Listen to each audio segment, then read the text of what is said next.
بسم اللہ الرحمن الرحیم الحمد للہ رب العالمین والصلاة والسلام علی سید الانبیاء والمرسلین سیدنا و مولانا محمد وعلی آلہ واصحابہ اجمعین اما بعد فاعوذ باللہ من الشیطان الرجیم بسم اللہ الرحمن الرحیم یوم یکشف عن ساق ویدعون الی السجود فلا یستطیعون خاشعة ابصارهم ترهقهم ذلة وقد كانوا يدعون الی السجود وهم سالمون صدق اللہ العلی العظیم۔ بزرگان محترم، عزیزوں اور بھائیوں، جو آیت کریمہ میں نے آپ کے سامنے پڑھی ہے، یہ سورہ نون والقلم کے دوسرے رکوع کی آیت ہے۔ اس آیت میں یہ بیان فرمایا گیا ہے کہ محشر کے میدان میں جب اللہ تعالیٰ کی طرف سے ساق کی تجلی فرمائی جائے گی تو تمام کے تمام لوگ جو اہل ایمان ہیں وہ سجدے کے اندر گر پڑیں گے، لیکن وہ لوگ کہ جو دنیا میں ریاکاری کے طور پر سجدہ کرتے تھے یا جن کو سجدے کے لیے بلایا جاتا تھا وہ سجدے کے لیے نہیں آتے تھے، ان کی پیٹھ تختے کی طرح ہو جائے گی اور وہ سجدہ نہیں کر سکیں گے، اور شرم کے مارے ان کی گردن جھکی ہوئی ہوگی اور نگاہ ان کی جھکی ہوئی ہوگی۔ یوم یکشف عن ساق ویدعون الی السجود فلا یستطیعون، جس دن ساق کی تجلی کی جائے گی اور لوگوں کو سجدے کے لیے بلایا جائے گا، وہ سجدہ نہیں کر سکیں گے۔ خاشعۃ ابصارهم ترهقهم ذلہ، ان کی نگاہیں جھکی ہوئی ہوں گی اور ان کے اوپر ذلت چھائی ہوئی ہوگی۔ وقد كانوا يدعون الى السجود وهم سالمون، اور ان کو سجدے کے لیے بلایا جاتا تھا جبکہ وہ ٹھیک ٹھاک تھے، تندرست تھے۔ میرے بھائیوں، بزرگوں، آج کے حالات میں یہ آیت کریمہ بار بار ذہن کے اندر آ رہی ہے۔ ہم چاہتے ہیں کہ مسجد کے اندر آئیں، نماز پنجگانہ ادا کریں، جمعہ کی نماز ادا کریں، عیدگاہ میں جائیں، عید کی نماز ادا کریں، لیکن ہمیں جانے نہیں دیا جا رہا ہے۔ حالات ایسے بن گئے ہیں کہ ہم چاہنے کے باوجود مسجد میں نہیں جا پا رہے ہیں۔ میرے بھائیوں،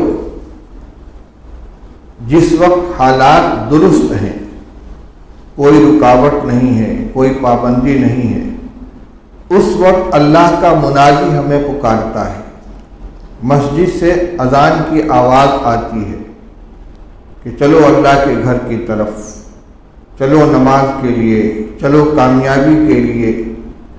اس وقت کوئی رکاوٹ نہیں، وہم سالمون کا منظر ہوتا ہے، ٹھیک ٹھاک ہیں، تندرست ہیں، کوئی مانع نہیں ہے، لیکن اس وقت ہمارے کان پہ جوں نہیں رینگتی۔ ہمارے سے مراد مسلمانوں کی اکثریت ہے، جن میں بہت بڑی تعداد ہمارے ان بھائیوں کی بھی ہے کہ جو رمضان مبارک میں مسجد کی حاضری دیتے ہیں، لیکن رمضان گزر جانے کے بعد نماز کا اہتمام باقی نہیں رہتا، یا تو سرے سے نماز ہی غائب ہو جاتی ہے جمعہ کے علاوہ، اور یا پھر جماعت کا تکبیر اولیٰ کا اہتمام باقی نہیں رہتا۔ مومن کا کام یہ ہے کہ خوشحالی ہو، تنگ دستی ہو، بیماری ہو، صحت ہو، امن ہو، خوف ہو، اپنا تعلق اپنے پروردگار سے مضبوط رکھے۔ اور روایات سے معلوم ہوتا ہے کہ جو بندہ خوشحالی کے اندر، سکون میں، امن میں اللہ کو پکارتا ہے، اللہ سے دعائیں مانگتا ہے، اپنی حاجتیں پیش کرتا ہے، اللہ تعالیٰ پریشانی کے وقت میں اس کی پکار سنتے ہیں۔ مشکوٰۃ شریف ابواب الدعوات کے اندر روایت نقل کی گئی ہے کہ رسول اللہ صلی اللہ تعالیٰ علیہ وسلم نے ارشاد فرمایا کہ اگر تم یہ چاہتے ہو کہ تنگی کے وقت میں تمہاری دعا قبول کی جائے تو خوشحالی اور کشادگی کے وقت میں اللہ سے دعائیں مانگو۔ پریشانی میں تو ہر آدمی ہاتھ اٹھا لیتا ہے۔ بنارس ایک حساس شہر ہے، اللہ کا فضل ہے ادھر بہت دنوں سے حالات نہیں بگڑے، ورنہ جون سن 72 سے بلکہ اس کے پہلے سے بار بار فسادات ہوئے، فساد ہوتا تھا، کرفیو لگ جاتا تھا، گھروں کے اندر جماعت سے لوگ نماز پڑھتے، قنوت نازلہ پڑھتے، وہ لوگ کہ جو مسجد کے دروازے پر بیٹھنے والے ہیں اور مسجد میں حاضری نہیں دیتے، وہ بھی گھروں کے اندر باجماعت نماز کے اندر شرکت کرنے لگتے ہیں، قنوت نازلہ پڑھی جاتی ہے، دعائیں کی جاتی ہیں، لیکن جو حالات نارمل ہوتے چلے جاتے ہیں اسی رفتار سے نماز کی طرف سے غفلت بھی ہوتی چلی جاتی ہے۔ یہ روایت جو میں نے آپ کو سنائی ہے، رسول اللہ صلی اللہ علیہ وسلم ارشاد فرماتے ہیں کہ جو یہ چاہے کہ تنگی میں اللہ تعالیٰ اس کی دعاؤں کو سنیں، اس کی حاجتیں پوری کریں، اس کی پریشانیوں کو دور فرمائیں، اس کو چاہیے کہ خوشحالی میں کشادگی میں اللہ سے دعائیں کریں۔ یہی حال ہر چیز کا ہے۔ صدقات خیرات کے بارے میں فرمایا گیا کہ صدقہ خیرات کر لو اس سے پہلے کہ وہ وقت آئے کہ تم اپنی رقم لے کر نکلو اور جس کے پاس جاؤ وہ کہے آج تو مجھے ضرورت نہیں ہے، کل لائے ہوتے تو میں لے لیتا، آج تو اللہ نے مجھے خوشحال بنایا ہے۔ کل جب وہ محتاج تھا تو ہم اپنی دولت کے اوپر پھن کاڑ کر بیٹھے ہوئے تھے، اور آج جب ہم ضرورت محسوس کر رہے ہیں کہ چلیں صدقہ خیرات کریں، کچھ لوگوں کی مدد کریں، جس کے پاس جاتے ہیں کہتے ہیں ہمیں ضرورت نہیں ہے، کہاں خرچ کریں۔ ایسے ہی ایمان کے بارے میں فرمایا گیا کہ جب سانس اکھڑنے لگے، موت کا منظر سامنے آ جائے، آخری وقت آ جائے، اس وقت اگر کوئی کلمہ پڑھے گا، توبہ کرے گا تو اس کی توبہ قبول نہیں ہوگی۔ موسیٰ علیہ السلام پوری زندگی نبوت ملنے کے بعد فرعون کو ایمان کی دعوت دیتے رہے، نہیں مانا، پیچھا کر کے سمندر کے راستے ان کے پیچھے چلا ہے، لیکن جب ڈوبنے لگا تو اس نے کہا آمنت برب العالمین، ربی موسیٰ و ہارون، میں تو موسیٰ علیہ السلام کے رب پر ایمان لاتا ہوں۔ تو فرشتوں نے کیا کہا الآن وقد عصیت من قبل، اب ایمان لائے ہو؟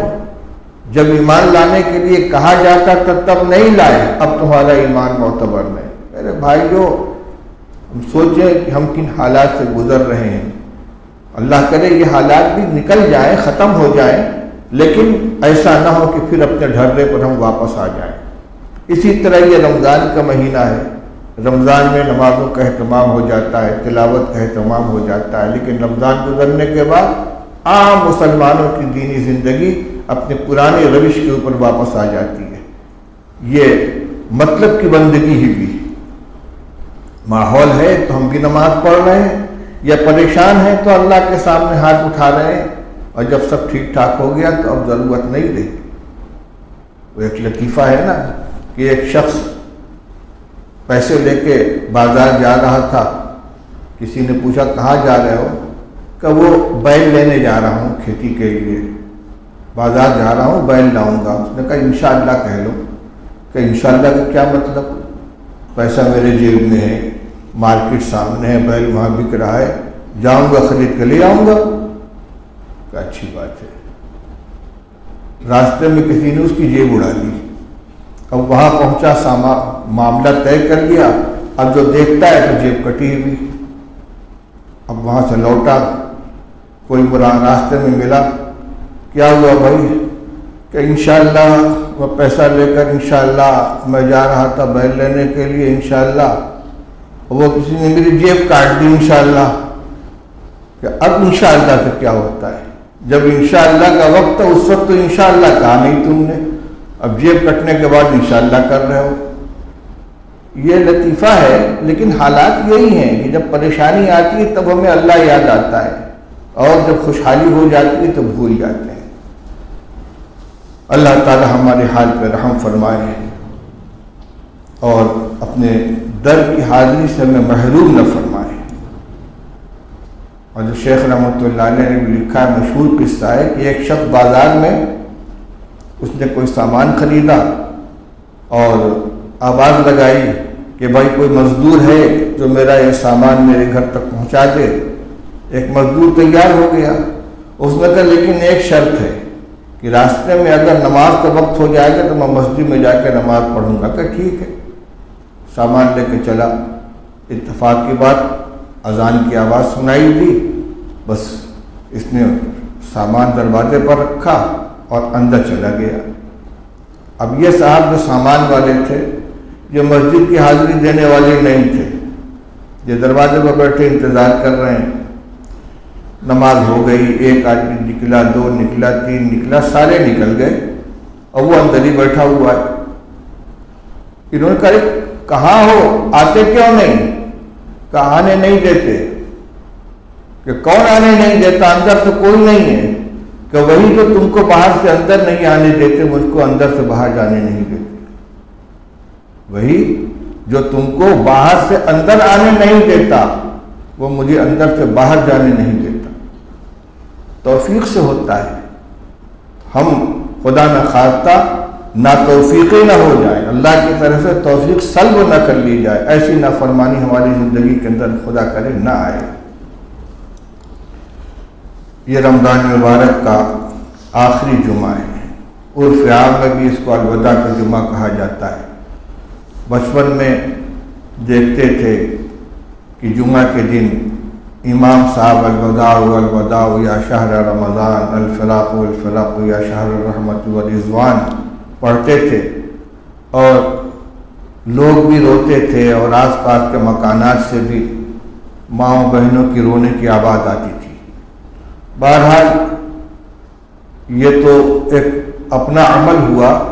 مقصد کہنے کا یہ ہے کہ رمضان جب رخصت ہونے لگتا ہے تو ایک غم کی کیفیت ہوتی ہے کہ یہ مقدس مہینہ آیا، ہمیں نوازنے کے لیے آیا، اللہ کی رحمتوں کو لے کر آیا، گناہوں کی مغفرت کے لیے آیا، رحمتوں کے نزول کے لیے آیا، جہنم سے خلاصی کے لیے آیا۔ ہمیں خوب موقع دیا گیا، ہم نے کیا کمایا، کتنی محنت کی، کتنی دعائیں کی، کتنا استغفار کیا، کتنا اپنی گناہوں سے توبہ کی، کتنا آئندہ کے لیے اللہ کی بندگی یا گناہوں سے بچنے کا عزم کیا۔ اس کا جائزہ لینے کی ضرورت ہے، کیونکہ اب اللہ نے اگر برکت عطا فرمائی زندگی میں تو سال بھر کے بعد یہ موقع ملے گا۔ رسول اللہ صلی اللہ علیہ وسلم تو 2 مہینہ پہلے ہی سے دعا فرمایا کرتے تھے، اللہم بارک لنا فی رجب و شعبان و بلغنا رمضان۔ اے اللہ ہمیں رجب و شعبان میں برکت عطا فرما اور ہمیں رمضان تک پہنچا دے۔ اللہ ہمیں ہماری عمر و برکت عطا فرمائے اس سال کے بعد، آئندہ اور بار بار یہ مہینہ ہمیں نصیب ہو۔ لیکن یقین کے ساتھ کچھ نہیں کہا جا سکتا، اور خاص طور سے آج کے ماحول میں جو وبائی بیماری پھیلی ہوئی ہے اور بالکل غیر متوقع طور پر لوگوں کے انتقال کی خبریں آ رہی ہیں۔ کوئی خبر سنائی، ارے فلاں کا انتقال ہو گیا، وہ تو بالکل ٹھیک ٹھاک تھے، تندرست چلتا پھرتا آدمی چند دنوں کے اندر چلتا بنتا ہے۔ اس میں سال بھر کی کیا گارنٹی ہے؟ اس لیے ابھی جو وقت باقی رہ گیا ہے اس کو ہم غنیمت سمجھیں۔ یہ آخری عشرہ ہے، آخری عشرے کی راتوں میں شب قدر کے ہونے کا امکان ظاہر کیا گیا ہے۔ احادیث طیبہ میں رسول اللہ صلی اللہ علیہ وسلم نے فرمایا ہے کہ آخری عشرے کی راتوں میں ان کو تلاش کرو۔ تلاش کرنے کا مطلب کیا ہے؟ کوئی ٹارچ لے کر ڈھونڈنا نہیں ہے، بلکہ مطلب یہ ہے کہ اللہ نے انہی راتوں میں انہی راتوں میں شب قدر کو رکھا ہے، ان راتوں میں عبادت کرو، توبہ استغفار کرو، تلاوت کرو، نفلیں پڑھو، دعائیں مانگو، ذکر کرو۔ جو سی رات ہوگی شب قدر، اگر ان ساری راتوں میں محنت کی تو تمہیں بھی مل جائے گی۔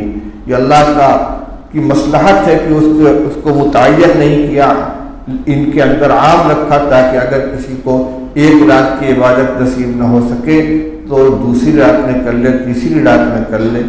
اس سلسلے کی 2 راتیں گزر چکی ہیں، 21ویں اور 23ویں۔ اب آج جو آنے والی رات یہ 25ویں رات ہے، پھر اس کے بعد 27ویں، پھر اس کے بعد 29ویں۔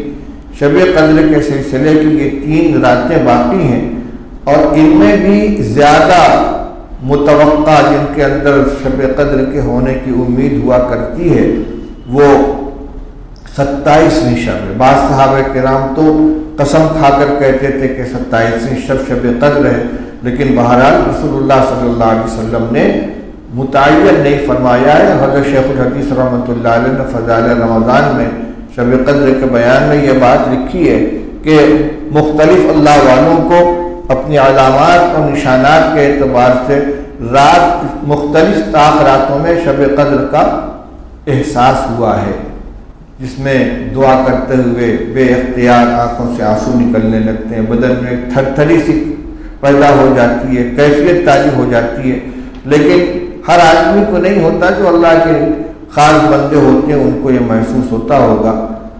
حضرت ابھی چند روز پہلے 23ویں شب میں ہمارے تعلق والے ہیں، نیک و صالح آدمی ہیں، رات کو عشاء کے بعد ان کا فون آیا، کہنے لگے حضرت آج تو کچھ عجیب سی کیفیت محسوس ہو رہی ہے، کہ اللہ کرے آج ہی ہو۔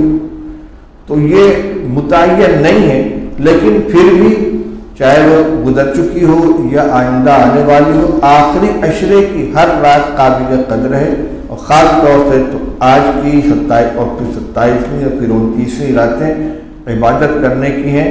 اور جو اعتکاف ہوتا ہے یہ پورے عشرے کا ہوتا ہے، تو اعتکاف کا مقصد کیا ہوا؟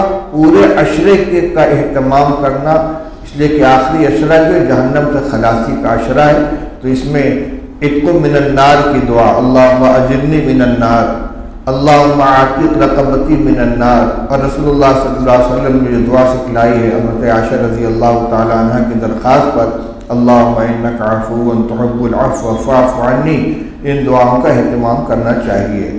اسی طرح رمضان مبارک کی جو آخری رات ہوتی ہے، چاہے وہ 29ویں ہو چاہے 30ویں ہو، اس میں جہنم سے خلاصی کا اعلان ہوتا ہے، یعنی جتنے لوگوں کی بخشش پورے رمضان مبارک کے اندر ہوئی ہے، سب کے مجموعے کے بقدر آخری رات میں اللہ کی طرف سے بخشش کا اعلان ہوتا ہے۔ تو اگر چاند 29 کا ہو گیا تو 29ویں رات جو ہوئی جو گزری وہ آخری رات ہوگی، اور اگر 29 کا چاند نہ ہوا تو اس کے بعد والی رات آخری رات ہوگی۔ ان سب کا بھی اہتمام کرنا چاہیے۔ اور اس کے بعد پھر چاند ہو جانے کے بعد جو رات آتی ہے، جو عید کی رات ہے، اس کو انعام کی رات کہا جاتا ہے، جس کے بارے میں رسول اللہ صلی اللہ علیہ وسلم نے فرمایا کہ جس طرح مزدور کو کام مکمل کر لینے کے بعد اجرت دی جاتی ہے، تو اللہ تعالیٰ اس مہینے میں جو بندے روزہ تراویح کا اہتمام کرتے ہیں، اس مہینے کے مکمل ہونے کے بعد اللہ کی طرف سے ان کو انعام دیا جاتا ہے، اس کو لیلۃ الجائزہ کہتے ہیں۔ تیسری اور آخری بات، اس مہینے کے مکمل ہونے پر چاند ہو جانے کے بعد صبح صادق کے وقت، یعنی عید کے دن صبح صادق کے وقت جتنے لوگ موجود ہوں ان کی طرف سے صدقہ فطر ادا کرنا یہ واجب ہے، اپنی طرف سے، اپنی نابالغ اولاد کی طرف سے، اور اپنے غلام باندی کی طرف سے۔ آج کا زمانہ غلام باندی کا نہیں ہے، لیکن اس کی جو بنیاد ہے وہ کفالت ہے، لہذا اگر کسی گھر میں ایسے بچے یا بچیاں کام کرنے والے ہوں کہ جن کی ساری کفالت گھر والوں پر ہوتی ہے، ان کا کھانا، ان کا کپڑا، ان کے دوا علاج، یعنی گھر کے ایک فرد کی طرح سے ان کا سارا خرچہ برداشت کیا جاتا ہے، تو ان کا بھی صدقہ فطر ادا کر دینا چاہیے۔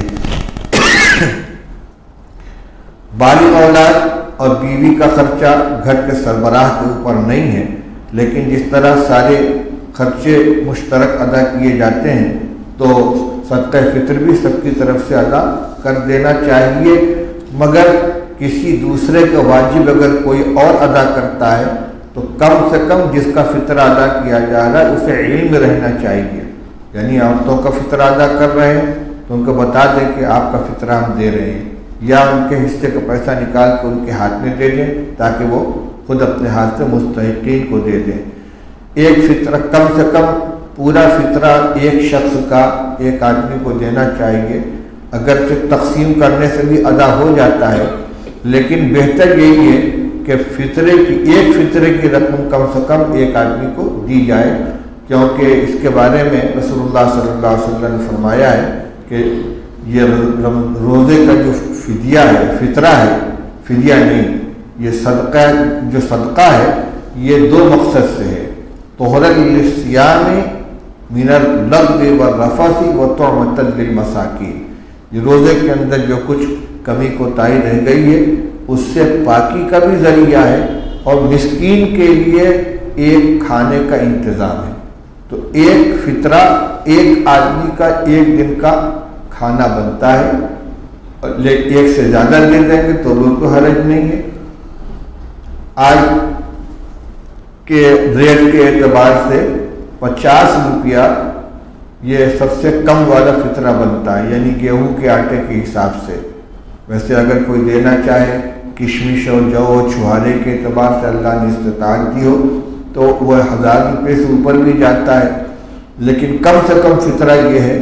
اور اگر کوئی دینا چاہے تو جو 1 کلو 665 گرام یہ آدھا ساڑھ کا وزن ہوا، یہ گیہوں کا وزن ہے.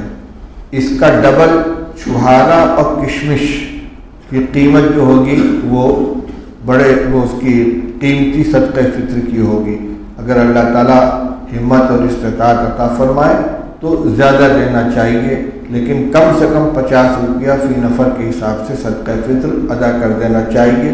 اصل وجود تو اس کا صبح صادق کے بعد ہے، لیکن اگر پہلے بھی ادا کر دیا جائے رمضان ہی میں تو بھی ادا ہو جائے گا، اور اگر تاخیر ہو جائے تو بھی ساقط نہیں ہوتا، عید کی نماز سے فارغ ہونے کے بعد بھی اس کو دینا پڑے گا. وآخر دعوانا الحمدللہ.